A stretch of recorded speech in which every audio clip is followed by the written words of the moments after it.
Serius loh. Ini aja yang kita harus bicarakan, kebaikannya Tuhan. Ya, Tuhan itu sangat amat baik. Ya, sebentar lagi kita mengakhiri 2020. Kebaikan apa yang Tuhan bisa berikan? Masih bekerja enggak? Atau sudah di PHK-kan? Saya lihat masih semua berarti masih bekerja ya. Puji Tuhan, luar biasa Tuhan. Ya, itu kebaikannya Tuhan. Ya, apalagi kita lihat kesetiaan. Kenapa kesetiaan itu sesuatu yang sangat penting? Kan ini satu sikap yang Tuhan tidak bisa lawan. Dalam 2 Timotius 2:13 dikatakan begini. 2 Timotius 2:13 dijadikan begitu. Jika kita tidak setia, dia tetap setia. Karena dia tidak dapat menyangkal dirinya sendiri.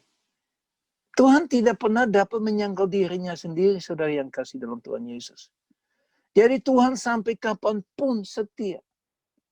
Nah pertanyaan saya, kalau Anda mengaku Anda adalah NATO, Anda adalah anak Tuhan, Anda ada Kristus di dalam Anda, saya mau tanya, Anda setia enggak? Nah saya lihat banyak yang setia ikut di Zoom ini. Banyak sekali. Wah luar biasa. Ajaib sekali itu. Wah ini udah kayak gereja aja lah. Wah keren banget. Ya sungguh luar biasa. Saya sangat diberkati. Saya pikir wah kalau sudah ada ini ya NATO-nya ya sedikit-sedikit aja. Tapi ini tetap ramai. Keren banget. Ya setia. Ya bangkitkan kesetiaan kau. Bukan hanya di dalam persekutuan. Bukan hanya di dalam gereja. Tapi juga di dalam kantor, di dalam pekerjaan, dimanapun kita berada, semakin setia. Ya, kita lihat Yesus itu setia. Yesus nggak pernah tidak setia. Apalagi Natal adalah kelembah lembutan. Ya. Yesus itu sangat amat lemah lembut loh. Kadang-kadang saya renungkan bagaimana Yesus melayani dengan begitu sabar, dengan begitu lemah lembutnya, ya dia begitu hebatnya. Kadang-kadang kita harus belajar dari Tuhan. Ya, jadi ini saya pesan kepada Anda, kenapa saya kembali kepada buah roh ini? Karena ini adalah Natal. Ya, ini semua ada dalam Natal. Seberapa jauh kita benar-benar lemah lembut. Dan yang terakhir dibilangin, NATO adalah penguasaan diri. Ya, nah ini paling susah. Ada amin? Ya, pribadi saya, boleh dong saya ngomong sedikit tentang kepribadian saya. Karena saya renungkan ke-9 karakteristik ini, bagi saya yang paling sulitnya yang terakhir. Penguasaan diri. Kadang-kadang saya tanya, menurut orang, buah yang dari ke-9 karakteristik, yang mana karakteristik yang paling penting? Selalu semua bilang apa? Kasih. Karena selalu ingat ayat yang berkata, ya, tapi dari semuanya ini, yang paling penting adalah kasih. Nggak ada di dalam Galatia 5 ini. Itu ada di 1 Korintus 13 ayat yang ke-13. Dan itu bicarakan iman, harapan, dan kasih. Dari 3 ini yang paling besar adalah kasih. Tapi kalau penguasaan diri, ya coba. Anda bisa mengasihi orang yang membenci Anda enggak? Susah? Atau gampang? Kalau ada penguasaan diri, gampang. Kalau nggak ada penguasaan diri, sulitnya minta ampun. Ya benar enggak? Sukacita. Bisa nggak sukacita? Kalau laki sedih. Bisa nggak? Kalau nggak ada penguasaan diri, nggak bisa. Jadi menurut saya pribadi, penguasaan diri adalah sesuatu yang sangat amat penting. Dan Yesus menunjukkan itu sebelum dia mati di kayu salib. Yesus bilang begini di dalam doanya. Ya Bapakku, jikalau sekiranya mungkin, biarlah cawan ini lalu daripadaku. Tapi janganlah seperti yang ku kehendaki, melainkan seperti yang engkau kehendaki. Disitulah Yesus benar-benar menguasai diri. Karena sebetulnya kalau saya membaca ini, saya merenungkan, dia nggak mau mati. Tapi dia menyerahkan nyawanya dengan rela. Ya, dengan rela, dengan siap dia berkata, ini aku serahkan hidupku kepadamu Tuhan. Inilah aku Tuhan. Pakailah aku Tuhan. Untuk kemuliaan nama-Mu.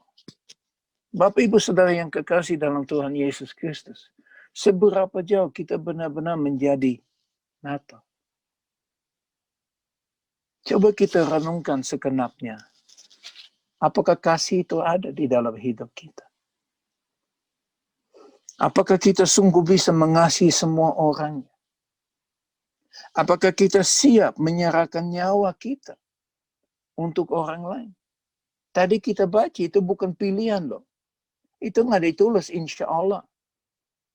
Itu ditulis wajib. Harus. Mau nggak mau. Kalau kita menjadi orang Kristen yang sungguh-sungguh, kita siap menyerahkan nyawanya. Itu tujuannya kenapa Yesus datang ke bumi ini.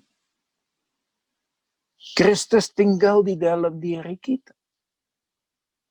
Kalau Kristus tinggal di dalam diri kita, kita adalah Natal. Karena Natal identik dengan Kristus.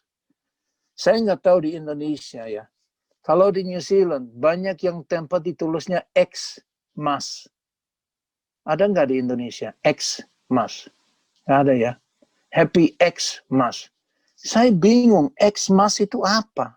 Yang dimaksud Christmas. Ya, X-nya menggantikan Christ. Kenapa kita harus menjadi aman untuk semua orang? Saya bilang, ini yang menunjukkan kehilangan makna daripada Natal. Dan sekarang saya berani berkata kehilangan makna dari Natal karena kita sendiri tidak mengerti Natal itu apa. Natal itu Yesus lahir dengan tujuan mati di kayu salib untuk menjadi contoh bagi saudara dan saya. Kadang-kadang kita nyanyi satu lagu.